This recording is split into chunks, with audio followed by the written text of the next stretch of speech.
그런데 이 중에서 기준 잡은 게 원금균등이다 보니 딱 잡아놓고 보시면 웬만한 거 다 답을 금방금방 찾습니다.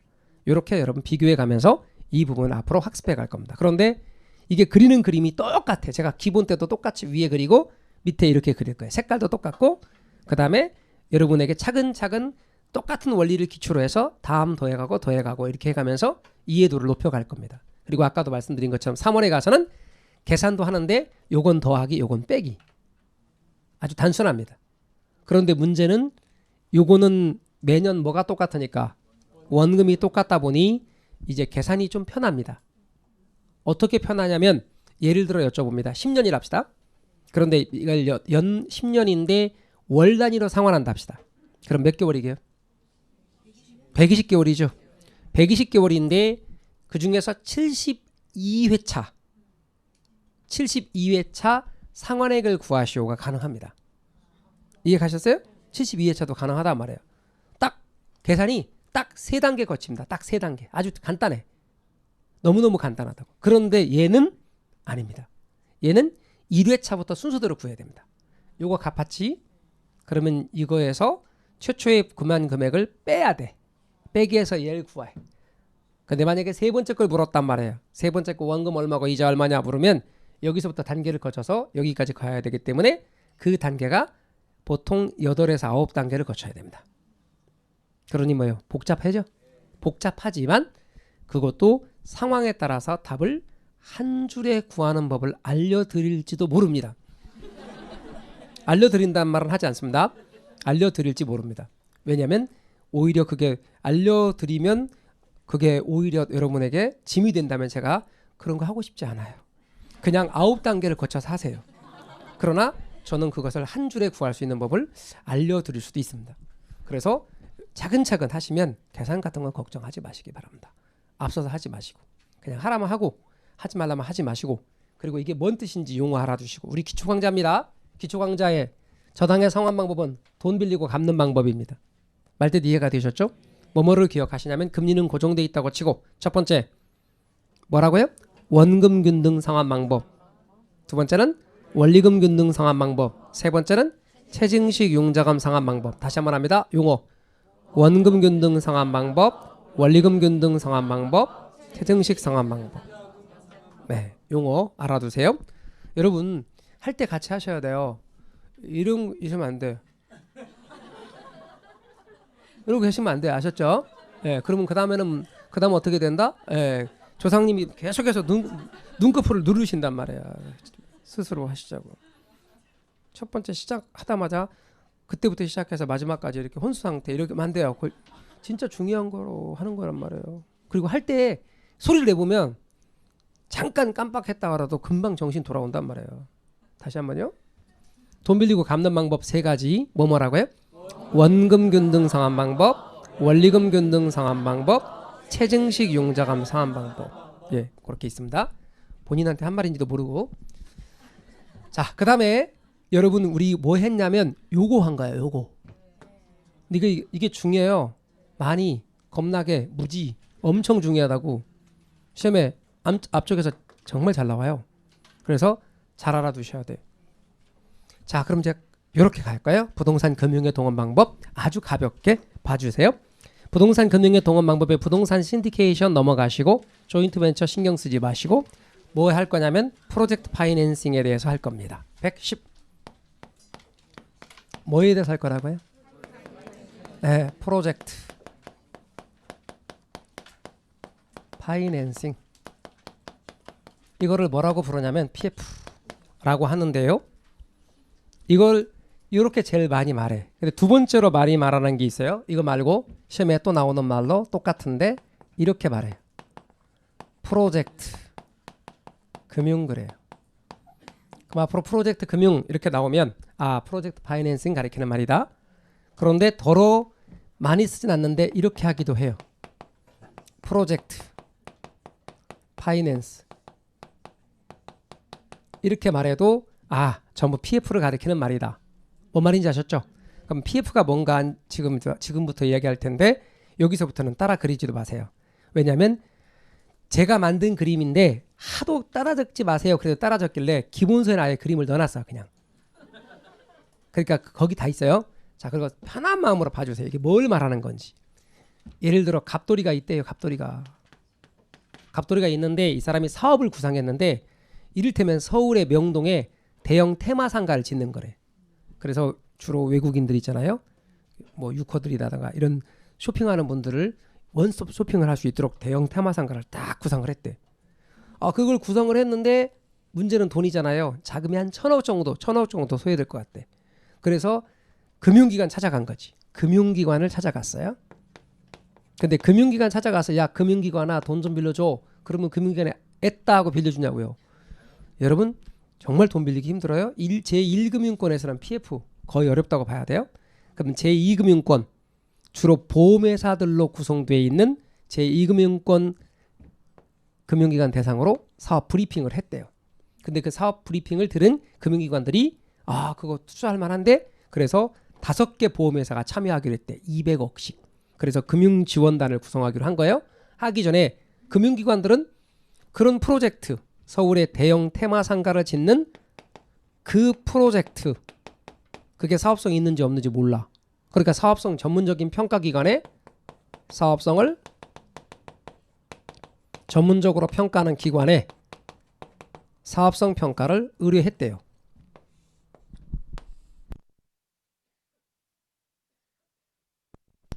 사업성 평가를 의뢰했는데 사업성 있다고 판단이 된 거예요. 사업성 있다고 왔어. 결과가. 그래서 그 프로젝트에 참여하기로 했어요. 참여하기로 했는데 얘가 최초 사업 구상을 했죠. 가장 잘 아는 사람이죠. 그래서 얘를 사업주로 참여시키기로 했대요. 그럼 뭐를 참여시키느냐? 이 프로젝트를 수행하는 회사를 만드는 거예요. 프로젝트를 수행하는 회사를 만드는데 참고로 얘가 건물도 있고 대표이사도 있는 실체상 회사가 아니에요. 페이퍼 컴퍼니예요. 그 페이퍼 컴퍼니를 뭐라고 말하냐면 서류상 회사, 명목상 회사라고 그래요. 그러면 여러분 건물도 있고 대표이사도 있고 이렇게 상근 임직원이 있는 실체상 회사와 페이퍼 컴퍼니, 서류상 회사인 명목 회사와 즉 명목상 회사와 놓고 볼 때 서류상 회사의 장점을 말해봐요. 여러분은 그냥 지식으로 말하지 마시고 똑같이 회사라면 서류상 회사는 이런 실체상 건물도 있고 하는 그런 실체상 회사보다 서류상 회사가 이런 점에서 장점이 있을 것 같다. 짐작으로 말해봐요. 때려 맞춰봐요. 돈 안 들어요. 또 관리 필요 없어요. 맞아요. 회계도 간단해요. 되게 잘하시네. 또 설립도 쉬워요. 그쵸? 네? 마찬가지고 당연한 거죠. 그래서 서류상 회사를 만드는 거예요. 똑같은 회사는 분리를 해야 되는데 방금과 같은 이유 때문에 이해가셨어요? 그러면 이제 앞으로 부동산학개론의 금융 부분에서 여러분 페이퍼 컴퍼니가 등장해요. 그럼 왜 페이퍼 컴퍼니 말하자면 서류상 회사인 명목 회사가 등장하느냐? 아까 말씀드린 그런 이유 때문에 실체상 회사를 굳이 만들 필요가 없어요. 근데 어떤 거는 꼭 실체상 회사가 해야 돼. 이해가셔요? 명목상 회사가 갖고 있는 단점 뭐예요? 네? 명목상 회사가 있는 가장 크다는 단점. 실체가 없어. 실체가 없다니까. 사람들이 실체가 없다 보니까 어떻게 돼? 네. 거기에 대해서 신뢰성이 떨어지게 되는 거예요. 그럴 수 있죠. 어떤 것들은 그래서 꼭 실체상 회사라 해야 돼. 이해가십니까? 그러나 기본적인 것은 만약에 이렇게 분리를 해야 된다면 생각해봐요. 서울에 대형 테마상가를 짓기 위한 실체상 회사를 또 건물을 지으면 건물도 짓고 또 회사를 또 만들면 그건 비용이 배보다 배꼽이 더 커지겠지. 그러니까 이거는 프로젝트 회사를 페이퍼 컴퍼니 형태로 만드는 거야. 이해가셔요? 그 대신 필요한 사업 주체들이 참여하는 거지. 그래서 얘는 사업주로 참여하는 거야. 갑은. 이해가십니까? 그럼 얘가 사업주로 사업을 주도적으로 수행하는 거지. 그리고 시공사 참여시켜야겠죠. 건설사인에게 시공 계약을 맺고 시공사로 얘를 참여시키는 거예요. 이렇게. 근데 얘가 자금을 이렇게 출원해야 될 거 아니에요. 대출해야 될 거 아니에요. 자금을 대출할 때 자금 대출을 얘한테 하는 게 아니에요. 자금 대출을 얘한테 하지 않고요. 우선 자금 대출하기 전에 먼저 얘한테 각서 받습니다. 어떤 각서 받느냐? 네가 만일 사업 잘못돼서 도산하거든 사업권 포기하겠다는 각서예요. 그래야 사업주 교체해서 사업을 안정적으로 할 수 있지. 이해 가십니까? 얘한테도 각서 받습니다. 얘요? 어떤 각서요? 얘가 만약에 도산할 수 있잖아요. 그러면 시공사 교체할 수 있다는 각서 받습니다. 그리고 또 하나 자금 대출하기 전에 얘 보증이 들어가야 돼요. 반드시 거기다 건물을 짓겠다는 책임증 의무도 지우고 보증이 들어가줘야 자금 대출이 이루어져요. 위험하니까 신용보안기관들의 신용보강도 이루어져야 돼요. 신용보안기관에 신용보강이 이루어져서 이렇게 해서 보증들이 들어가 주면 자금의 대출이 이루어지거든요. 근데 자금의 대출이 이루어질 때 이 자금이 대출되었다고 하더라도 자금 대출을 얘한테 하는 게 아니에요. 이 프로젝트 회사에 하는 거라고 형식상. 그럼 아까 서류상 회사라고 그랬죠. 그러면 자금은 대출하긴 하되 이제 자금 관리를 누가 하느냐 별도로 해요. 그래서 얘한테 맡겨서 자금 관리를 하는 게 아니라 자금 관리는 별도로 한다라는 거예요. 어떻게? 위탁 계좌에 의한 자금 관리예요. 위탁 계좌에 의해서 자금 관리를 합니다. 별도로. 언제나 공사비가 우선적으로 먼저 지출되도록 자금 흐름을 하나하나 다 통제해요. 이를테면 이런 거예요. 여러분 갑하고 을하고 무슨 중고 물품들 사고 팔고 하는 사이트 있어 없어요? 있어요. 그런데 갑이 이 사람이 올려놓은 글에 대해서 사고 싶어요. 그래서 이 사람한테 연락을 쳤더니 계좌로 돈을 보내시면 물건 보내드릴게요. 돈을 보냈어. 그때 물건 있다고 왔네. 포장을 딱 뜯어보니까 벽돌이야. 얼마 보냈는데? 100만 원 보냈는데 벽돌이 한 두어 개 왔어. 근데 그래서 연락을 쳤더니 이 사람 사라졌네. 그리고 나서 나중에 보니까 이렇게 해서 그 사기당한 사람이 여럿이래. 있을 수 있어 없어요? 없어요. 있어. 그러니까 이렇게 하면 안 돼. 그런데 이렇게 하면 안 되고 이 사람이 물건을 먼저 보내주시면 돈 보낼게요. 물건 보냈네? 이 사람이 사라졌어. 그럴 수 있잖아요. 이 사람은 물건 먼저 보내라 그러고 이 사람은 돈 먼저 보내라 그러고 거래가 안 이루어지겠죠. 그러니까 이렇게 병에게 돈을 보내는 거예요. 얘는 얘한테 물건을 이쪽으로 보내고 이쪽으로 돈 보내는 거예요. 이해 가셨어요? 방식이. 아니면 이쪽으로 물건을 보내는 거예요. 물건 보냈다라고 하는 것이 확인이 되면 이쪽으로 돈 입금이 되는 거예요. 그러면 여기에 위탁하는 것이.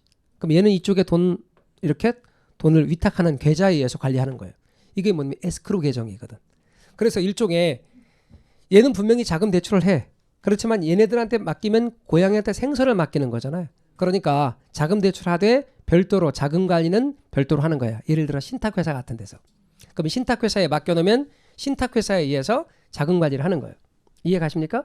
그래서 위탁 계좌에 의해서 자금 지출은 항상 뭐가 우선되도록 프로젝트 수행을 위한 공사비가 우선되도록 시공사나 시행사의 이익이 우선이 아니에요. 언제나 뭐가 우선? 공사비 우선. 이해 가셨어요? 공사비 우선이고 사업이 성공을 거두면 진짜 많은 돈을 걷어가요. 그래서 아주 수익이 높죠. 그런데 좀 짚을 게 있어요. 이때 여러분이 유념할 것은 자금 대출할 때 부동산 담보가 아니게 절대 부동산 담보가 아니에요. 이해 가셨어요? 부동산 담보도 아니고 신용 담보도 아니야. 그럼 뭘 보고 돈 빌려주는 거냐? 사업성을 보고 빌려주는 거예요. 그래서 뭐가 담보가 되냐면 사업성이 담보가 돼요. 사업성이 담보가 된다는 말은 그 사업의 수익성이 담보가 된다는 얘기예요. 절대로 부동산 담보가 아니다. 부동산 담보가 아니다. 이게 첫 번째로 여러분이 기억하셔야 돼요. 그럼 부동산 담보가 아니고 사업성이 담보이므로 위험할까 위험하지 않을까? 위험도가 높아요. 일반 기업 대출보다. 위험도가 높으니까 적용되는 이자율도 아주 높아요. 그래서 만약에 사업이 성공을 거두면 수익을 아주 많이 거둬가는 거예요. 이해 가셨어요? 그 다음에 또 하나는 두 번째로는 얘한테 돈 빌려준 거 아니죠? 얘한테 돈 빌려준 거 아니니까 만기가 됐을 때 얘한테 돈 줘 이렇게 못해요. 여러분 돈 줘 이거를 있어 보이게 표현한 말이 상환 청구예요. 돈 줘가. 그리고 그거를 좀 더 어려운 말로 표현하면 소구라 그래. 소구. 근데 민법에서도 소구란 말이 나오거든요. 근데 그게 한자가 달라. 민법에서 소구는 소를 제기함 그런 뜻이에요.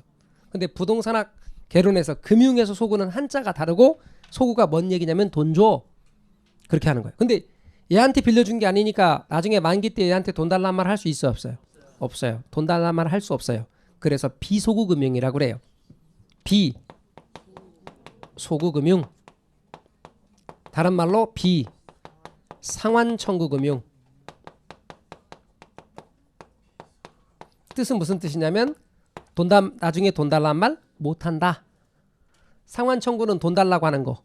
그런데 비상환청구금융이란 말은 나중에 만기가 돼도 얘한테 돈 달라는 말 못한다. 만약에 사업이 성공을 거두면 많은 돈을 거둬가지만 사업이 이게 도산했네? 그러면 이 범위 내에서 나오는 흐름에서만 현금을 회수하는 거예요. 이 말 뜻 아시겠어요? 그러니까 사업이 성공을 거두지 못하면 그 범위 안에서 현금 흐름의 범위 안에서 돈을 회수하는 거죠. 비소구금융이에요. 근데 아까 그랬잖아요. 위험하다고. 위험하니까 우리나라는 이렇게 온전한 비소구금융은 한 건도 없어요. 어떡한다? 얘한테 어느 정도 담보와 보증을 요구해. 이해 가셨어요? 그러면 담보와 보증 범위 내에서 나중에 돈 달라면 할 수 있어 없어요? 있지. 그래서 우리 현실적으로는 뭐라고 말하냐면 제한적 소구금융이라고 그래. 제한적 소구금융이다. 제한적 소구금융이다. 이 두 가지의 용어는 알고 계시면 좋겠어요. 다시 한번 말씀드립니다. 소구는 돈 달라고 하는 것. 그런데 돈 달라고 못한다. 비소구금융, 비상환 청구금융이다. 요건 이론적인 거예요. 현실적으로는 제한적 소구금융이다. 담보와 보증 범위 내에서 돈 달라고 요구한다. 아시겠죠? PF의 의미를 잘 기억하시고 알고 보면 얘도 일종의 이 사업에 참여하는 셈인 거예요. 그렇게 하시면 되겠어요.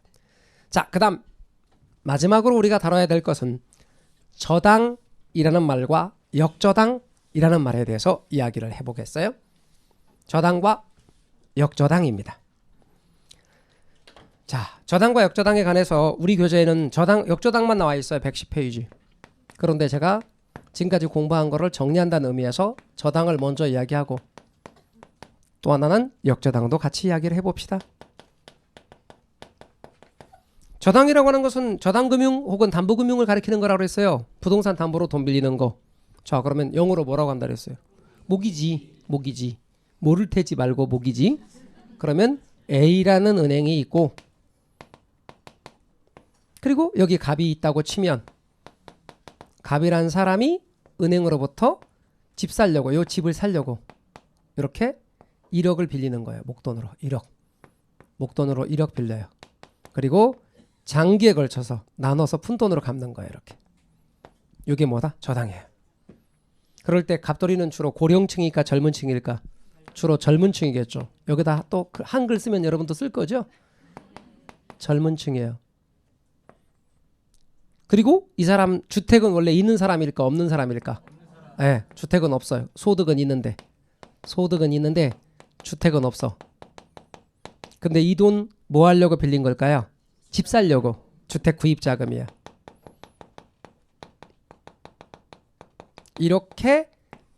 그렇게 집 살려고 돈 빌린 이거 여기 담보로 해서 돈 빌리고 장기에 걸쳐서 원금이자 갚는 것. 이거 저당입니다. 이때 갚는 돈 계산할 때 뭐가 필요하다 그랬어요? 저당상수 필요하다 그랬어요. 이해 가셨어요? 그런데 역저당은 요거 뒤집는 거예요. 봐보세요. A라는 은행이 이렇게 있어요. 그리고 갑이 있어요. 갑이. 근데 갑이 집은 있는데 은퇴 이후에 소득이 없어. 무슨 층? 고령층. 소득은 없어요. 은퇴했기 때문에. 근데 뭐는 있어요? 주택은 있어. 그래서 이제 노후 생활을 해야 되는데 노후 생활 자금이 필요하네. 그래서 그 노후 생활 자금을 받고자 하는 거예요. 노후 생활 자금을 받고자 하는 거예요. 이 주택을 담보로 해서 이렇게 노후 생활 자금을 나눠서 푼돈으로 받는 거예요. 그리고 세상 떠나면 이 집 팔아서 원금이자 한꺼번에 이렇게 갚는 거예요. 이해 가셨어요? 그러면 이 그림 뒤집은 거지. 이해 가셨죠? 역저당인 거죠. 여러분 옛날에 음악 같은 거 길 가면서 뭐로 들었어요? MP3 이전에는? 네, CD 플레이어로 들었고 그 이전에는 카세트 테이프 내지는 마이마이 뭐 이런 걸로 들었죠? 그런데 여러분 요 카세트 테이프라고 하는 게 좀 좋은 게 있어요. 좋은 게. A면 테이프가 다 되면 지가 알아서 돌아가는 거. 그거 뭐라 그래요? 오토 리버스라 그러고 조금 싼 거 수동 리버스죠? 꺼내서 돈으로 돌려야 되죠? 그러면 오토 리버스 할 때 그 리버스가 뭐냐면 뒤집는 거야. 그러니까 저당 리버스 모기지. 여기는 모기지. 이렇게 뒤집은 거 예, 리버스 모기지 역저당. 그런데 대표적인 예가 주택연금이에요 지금. 그럼 주택연금 제도를 가지고 제가 역저당을 설명드렸다 이 말입니다. 감 잡으셨어요? 딱 감을 잡으시면 돼요. 자, 그럼 오늘 이야기한 것 흐름. 제일 첫 번째 부동산 투자 분석 기법을 이야기했는데 이 부동산 투자 분석 기법에는 첫 번째 할인 현금 수지 분석법이 있어요. 두 번째 어림셈법이 있어요. 세 번째 비율 분석법이 있어요. 그중에서 할인 현금 흐름 분석법 또는 할인 현금 수지 분석법은 순현가법, 수익성 지수법, 내부식률법이 있어요. 순현가란 NPV라 표시하는데 순현가는 현금 유입의 현가합에서 현금 유출의 현가합을 뺀 거. 순현가는 0과 비교하는데 순현가가 0보다 크거나 같으면 투자 채택, 작으면 기각. 순현가법은 순현가를 0과 비교하여 투자 결정하는 방법. 수익성 지수법은 수익성 지수를 PI로 표시하는데 분수로 나타내며 분자의 현금 유입의 현가합을 분모는 현금 유출의 현가합을 표시합니다. 그래서 수익성 지수를 1과 비교해 투자 결정하는 방법으로 1보다 크면 수익성이 있으므로 채택, 1보다 작으면 기각. 그래서 투자를 채택하기 위해서는 1보다 크거나 같아야 된다. 내부수익률법에서 내부수익률은 IRR로 표시하되 개념 세 가지. 현금 유입의 현가합을 유출의 현가합과 같게 만드는 할인율. 순현가를 0으로 만드는 할인율. 수익성 지수를 1로 만드는 할인율. 내부수익률은 무엇과 비교한다? 요구수익률과 비교해서 내부수익률이 요구수익률보다 크거나 같으면 채택, 내부수익률이 요구수익률보다 작으면 투자 기각. 이렇게 투자 결정하는 방법이 내부수익률법입니다. 그런데 할인 현금 수지 분석법은 취득, 운영, 처분의 과정을 모두 고려하니까 모든 현금 흐름을 다 고려한다는 것입니다. 장점은 정교하지만 단점은 복잡합니다. 이를 단순하게 쓰기 위해서 어림셈법이 등장했는데 어림셈법은 처분소득 고려하지 않고 운영소득 한 해값만 고려해서 어림잡아 짐작하는 방법. 무슨 법과 무슨 법이 있냐면 승수법과 수익률법이 있습니다.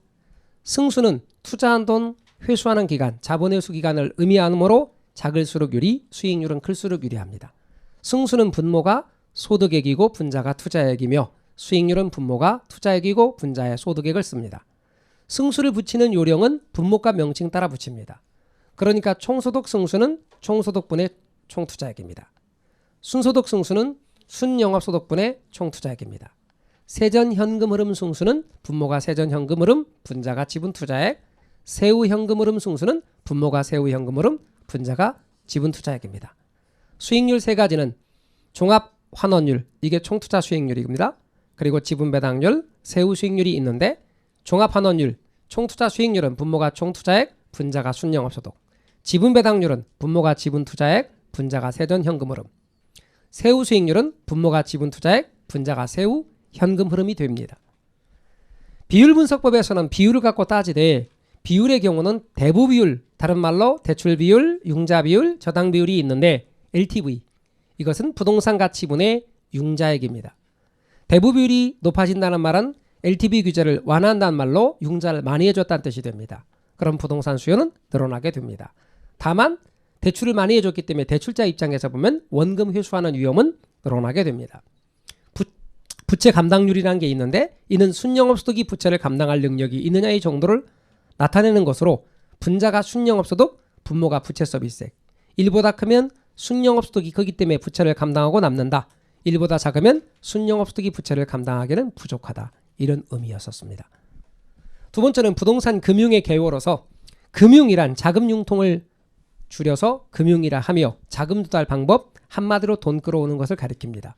부동산 금융은 부동산과 관련된 자금 조달 행위이며 부동산 금융의 대표적인 건 주택금융입니다. 주택금융에서 돈을 빌려주는 쪽을 대출자, 빌리는 쪽을 차입자라고 합니다. 차입자인 갑돌이가 주택 소비자일 때는 주택 소비금융이고 주택 건설업체일 때는 주택 개발금융이라고 부릅니다. 부동산 금융의 용어미 기초 개념에서 일단 저당이란 용어와 함께 같이 이야기할 때 저당은 모기지, 저당금융, 담보금융을 가리키는 거로 부동산 담보로 돈 빌리는 것. 최초에 대출받을 때 금액을 융자 원금, 저당대부액이며 융자 원금을 갚도록 부여된 기간이 융자기간, 저당기간입니다. 융자 원금을 주기적으로 갚아가는 걸 융자 상환이라고 말하고 이때 갚아가는 금액을 원리금 상환액, 부채 서비스액, 연간 융자 월부금 등으로 말합니다. 돈 갚고 남은 것을 대출 잔액, 저당 잔금 등으로 말합니다. 용어 중에 특히 중요한 게 이자율인데 이자율은 금리로서 원금, 즉 융자 원금분의 이자 곱하기 100으로 표시합니다. 우리가 예금금리와 대출금리가 있는데 보통 금리라고 말하면 대출금리를 가리키는 것이며 이는 대출 창구에서는 기준금리 플러스 가산금리로 정해지게 되는데 이론적으로 볼 때는 명목이자율 실질이자율의 관계를 기억하셔야 됩니다. 인플레를 고려하기 전 이자율을 명목이자율이라 하고 그 명목이자율에서 인플레율을 빼내면 실질이자율이 되기 때문에 인플레를 고려하고 난 후에 이자율은 실질이자율이 됩니다. 그러나 모든 이자율들은 명목값으로 표시가 되기 때문에 대출이자율이든 예금이자율은 명목이자율로 표시가 됩니다. 따라서 명목이자율은 이퀄 실질이자율의 예상 인플레율을 더한 값인데 대출 당시는 예상한 값만 알게 됩니다. 그러면 만약에 실질이자율을 4%로 했다고 한다면 예상 인플레율을 3%로 정했을 때 7%로 대출하게 되는데 이때 대출이자율이 융자계약서에 고정되면 고정금리 제도, 고정이자율 저당이라고 말합니다. 혹시라도 예상하지 못한 인플레가 나타나게 되면 대출이자율, 명목이자율은 고정되기 때문에 실질이자율이 줄어들 수밖에 없습니다. 대출자가 손해고 차입자가 유리한 융자제도입니다. 인플레이션기에 대출자들은 예상하지 못한 인플레 부분을 대출이자율에 반영시켜서 차입자에게 떠넘기고 싶습니다. 그러니까 실질이자율 4%, 예상 인플레율 2%에서 6%로 대출했을 시 예상하지 못한 인플레가 1% 발생하면 그때 발생했을 때 1%만큼을 대출이자율에 포함시켜서 대출이자율을 6%에서 7%로 올리게 됩니다. 그러면 실질이자율은 변함이 없게 되죠. 또 인플레가 1% 발생하면 7%에서 8%로 또 올리게 됩니다. 역시 실질이자율은 변함이 없기 때문에 대출자가 유리하고 차입자가 불리한 융자제도가 변동금리입니다. 따라서 인플레이션기에는 대출자는 당연히 변동금리를 선택하고자 합니다. 그러나 차입자 입장에서는 고정금리를 원하게 된다는 것도 알아두시면 좋겠습니다. 저당의 상환 방법은 돈 빌리고 갚는 방법으로서 원금균등 상환 방법과 원리금균등 상환 방법, 체증식 융자금 상환 방법이 있는데 원금균등 상환 방법은 매기간 원금은 똑같습니다. 그러나 원금을 갚았으므로 대출 잔액이 줄어서 이자가 줍니다. 그래서 전체 원리금이 점차 줄기 때문에 원리금 체감식이라고도 부릅니다. 원금균등 상환 방식은 매기간 원금은 똑같고 이자가 준다라고 하는데 초점을 맞추십시오. 근데 원리금균등은 원리금균등 상환 방법은 전체 원리금이 똑같습니다. 이때 원리금은 대출받은 금액 융자 원금에다가 저당상수를 곱해서 원리금을 먼저 구합니다. 그리고 이자는 대출 잔액에 이자율을 곱해서 이자를 구할 겁니다. 원리금에서 이자를 빼내면 원금입니다. 그런데 이자가 줄기 때문에 전체적으로 원리금도 줄어가기 때문에 따라서 이자가 점차 줄어갑니다. 이자가 줄어간다라고 하는 것은 다음번에 원금도 줍니다. 그런데 이자가 주는 비율만큼 원금이 그대로 늘어납니다. 전체 차지하는 비중이. 그런데 이자가 주는 비율만큼 원금이 는다는 말은 전체 원리금에는 변함이 없게 되죠. 그래서 원리금 균등과 달리 원금 균등으로 가게 되면 전체 이자가 주는 만큼 원금이 늘기 때문에 원리금은 변함이 없다. 원금 균등은 원금은 똑같은데 이자가 줄기 때문에 원리금이 준다. 두 가지 혼동하지 마십시오. 원금 균등은 원금은 똑같다. 이자가 줄기 때문에 원리금이 준다. 원리금 균등은 전체에 이자는 준데 원금이 똑같은 비율로 늘기 때문에 원리금에는 변함이 없다. 그리고 구하는 순서도 원금 균등은 구하는 순서가 제일 먼저 원금 구하고 이자 구해서 더하기해서 원리금 구하지만 원리금 균등에서는 원리금을 제일 먼저 구하고 그 다음 이자를 빼기 해서 원금을 구하는 순서다. 체증식 같은 경우는 처음에 갚아가는 금액은 적으나 점차 갚아가는 금액이 늘어가는 방식으로 미래의 소득이 증가할 거로 예상들은 젊은 층에게 유리하다. 세 가지를 비교했을 때 대출 초기에 차입자에게 제일 유리한 방법, 그것은 차입자에게 유리한 방법은 체증식입니다. 조금 갚기 때문에. 대출자 입장에서 유리한 방법은 원금 균등입니다. 그러니까 우리는 원금 균등을 먼저 기준으로 세운다면 차입자의 부담이 큰 것 원금 균등, 대출자 입장에서 안전한 것 원금 균등, 이 말을 뒤집으면 차입자 입장에서 제일 유리한 것 그러면 체증식 그러시면 됩니다. 이해 가셨죠? 초기에 차입자에게 제일 유리한 거 체증식, 대출자에게 제일 유리한 거 원금 균등. 항상 원금 균등을 먼저 잡으세요. 그래놓고 바꾸면 됩니다. 따라서 대출자에게 초기에 제일 대출자에게 유리한 거 원금 균등, 차입자의 부담이 제일 큰 거 원금 균등, 일정 기간 후에 대출 잔액이 제일 작은 거 원금 균등, 이자 부담이 제일 작은 거 원금 균등, 총 상환액 부담이 작은 거 원금 균등. 그러면 그 말을 뒤집으면 체증식이 되는 거 아시죠? 의도적으로 체증식을 살짝 말해봤는데 아직은 기초가 덜 잡혀서 헷갈리는 겁니다. 세증식만 원금균등만 계속 합시다. 자, 차입자의 초기 부담이 제일 큰 거 원금균등, 대출자 입장에서 제일 안전한 거 원금균등, 일정 기간에 대출 잔액이 제일 작은 것도 원금균등, 이자 부담이 제일 작은 것도 원금균등, 총 상환액이 제일 작은 것도 원금균등. 일단 원금균등만 하겠습니다. 부동산 금융의 동원 방법에서는 프로젝트 파이낸싱, 다른 말로 프로젝트 금융, 프로젝트 파이낸스 등으로 말하는데 얘는 부동산 담보가 아닌 사업성이 담보다. 또 하나는 비소구 금융, 비상환 청구 금융이라 말하지만 현실적으로는 제한적 소구 금융이다. 만기 때 돈 달라고 못하는 게 비소구 금융인데 담보와 보증 범위 내에서는 돈 달라고 한다.